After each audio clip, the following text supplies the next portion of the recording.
Here is this week's new release. This is the GoodNotes sticker book in Pink Coquette. This is what the sticker book looks like, and if you want to purchase, I'll leave the link in the description.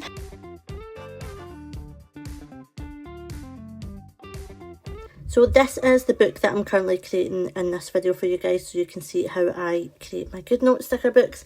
And first off, I'm just going to with all my little decorative images here, and we're just placing them on this little spread here.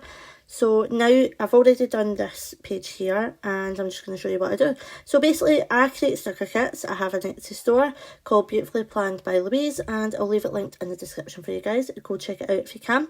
And if you know my store, then you'll know that I create weekly sticker kits. So this is basically one of my weekly sticker kits, and all I basically do is crop every single image down, and I individually crop it so that it goes into this little sticker book.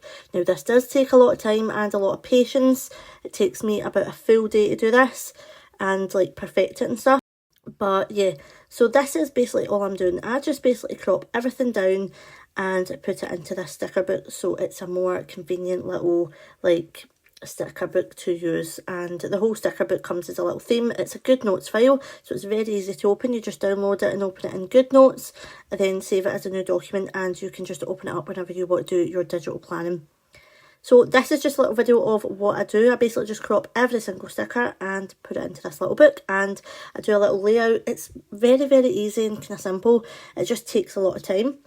But just to show you guys how I create my sticker books, and then this is a little video for you guys. So I hope you guys love it and enjoy. Let me know how you make your GoodNotes sticker books, if you make them, and let me know if you have purchased any of mine and how you find them. But thanks for watching, guys. I'm going to put some music over this now because it is quite a long video, and I'm basically just doing the same to every single page. I'm just cropping one of the little stickers and then adding it to the page. So it's pretty simple and easy to follow, guys. I think you can kind of see exactly what it is that I'm doing. Just want to add that I do actually make the sticker book in Canva. I can do a little video on that as well if anybody's interested. I just create the front page, the middle page, and then the end page, and when I import it into GoodNotes, I just basically duplicate all of the middle pages and create the sticker book that way.